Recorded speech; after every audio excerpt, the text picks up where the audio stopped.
Robert Downey Jr. began his career in 1970 at the age of 5. It was in his father's film, Pound. He has been in an amazing 83 films to date. Before we get into his life, make sure you hit the subscribe button below. And while you're there, click on the thumbs up icon. He was surrounded by drugs during his childhood. His father allowed him to use marijuana at the age of 6, which his father later regretted. This would cause RDJ problems later in his life. For his first 3 years in Hollywood, Robert was roommates with Kiefer Sutherland. In the 1980s, he was a member of the Brat Pack that included Emilio Estevez, Anthony Michael Hall, Rob Lowe, Andrew McCarthy, Demi Moore, Judd Nelson, Molly Ringwald, and Ali Sheedy. In 1985, he was part of the cast of Saturday Night Live. In the 90s, his career really got going, appearing in 23 films. I will take a look at the most notable ones. It started with Air America with Mel Gibson in 1990. He played helicopter pilot Billy Covington, partnered with Gibson's Gene Ryak.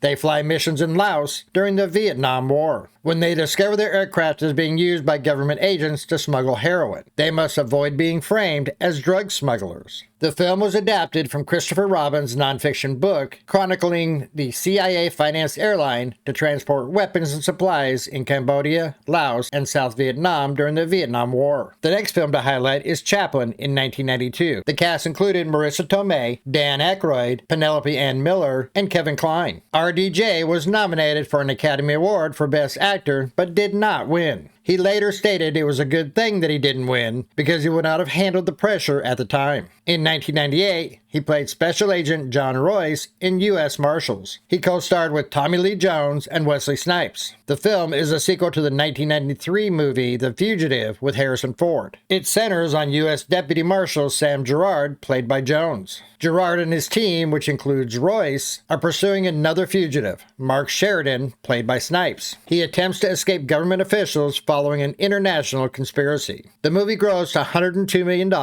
and was met with mixed reviews. RDJ struggled with drug addiction for years, but it took its toll beginning in 1996. From 1996 through 2001, he was arrested several times on charges related to drugs that include cocaine, heroin, and marijuana. He went through drug treatment programs, explaining to a judge in 1999 that he had been addicted to drugs since the age of 8 due to his father supplying them for him. He was eventually sentenced to a 3-year prison term in the California Substance Abuse Treatment Facility and State Prison. However, after 1 year, he was given an early release when a judge ruled he had qualified for it. After his final arrest in 2001, he decided it was enough and chose to reach out for help for rehabilitation, and it stuck. Hollywood was not very receptive to give Robert a chance. They felt that he was too much of a risk and required an insurance bond to give him roles. He had 17 films between 2003 and 2007, the most notable being Kiss Kiss Bang Bang with Val Kilmer and Michelle Monaghan in 2005, Walt Disney's The Shaggy Dog in 2006 with Tim Allen, Christian Davis, and Danny Glover, and Zodiac in 2007, co-starring Jake Gyllenhaal and Anthony Edwards. At this point in his career, he had not appeared in a blockbuster movie. In 2007, RDJ was cast for the role that would redefine him and his career, the title character in Marvel's Iron Man. Jon Favreau was a director and wanted Downey for the lead. He explained that RDJ was not the most obvious choice, but he understood what makes the character tick. He found a lot of his own life experiences in Tony Stark. Favreau was met with pushback from Marvel because of Downey's history. Favreau would not give up as he believed that Robert would be to Iron Man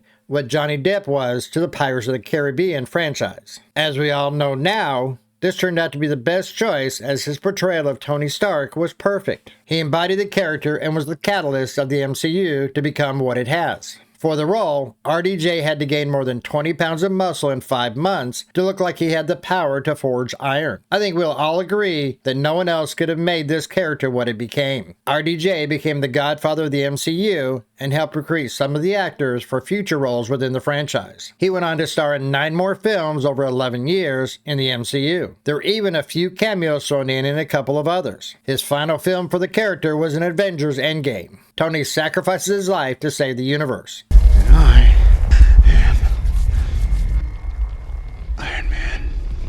This revival has made RDJ a household name, and he will forever be linked to Tony Stark Iron Man as his defining career highlight. He has been drug-free since 2003 and credits his wife Susan with helping him overcome his drug and alcohol addictions. In his most recent film, Oppenheimer, he portrays Rear Admiral Lewis Strauss, a retired Naval Reserve officer and high-ranking member of the U.S. Atomic Energy Commission. The role has garnered him an Academy Award nomination to go along with already winning the Golden Globe and Critics' Choice Award for Best Supporting Actor. We'll see in a few weeks if he gets the trifecta. Be sure to look out for my next Man, Myth, or Legend video for a more detailed look at RDJ. Until next time, see you soon, and let's go to the movies.